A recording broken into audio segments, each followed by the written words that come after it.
హన్మకొండ జిల్లా కోర్టు లోపల ఏదో కేసు వాదనలు జరుగుతున్నాయి. బయట కొందరు వకీల్ సాబులు లా పాయింట్లు మాట్లాడుకుంటున్నారు. ఇంకో దిక్కు షెట్టు కింద కేసులు పట్టినోళ్ళు ఆరోపణలు ఎదుర్కొనే జనాలు కూర్చొని ఉన్నారు. కోర్టు బయట టిఫిన్ సెంటర్ కాడ మంది రద్దీగా ఉన్నారు. ఇట్లా ఎక్కడి పని అక్కడ జరుగుతుంటే ఒక వకీల్ సాబ్కు ఫోన్ చేసి కోర్టులో బాంబు పెట్టినామని చెప్పిండ్రట. ఇక ఎట్లుంటుంది కోర్టులో ఉరుకులు పరుగులే. హాగో అదే హడావుడి జరిగింది జిల్లా అదాలత్లా.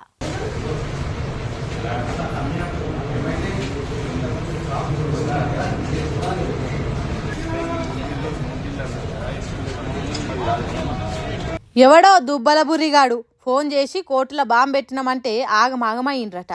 లాయర్లు, జడ్జిలు, పోలీసులు, షెప్రాసీలు చేస్తున్న పనులు ఆపి పరుగులు పెట్టిండ్రట.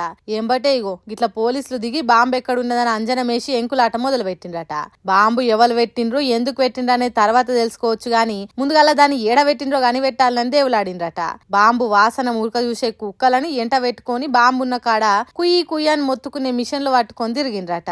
బండ్లను చెక్ చేసిండ్రు, బాత్రూమ్లు చెక్ చేసిండ్రు, క్యాబిన్లు, క్యాంటీన్లు, షాంబర్లు, కోఠాలు మొత్తం వడబోసినట్టు చేసిండ్రట.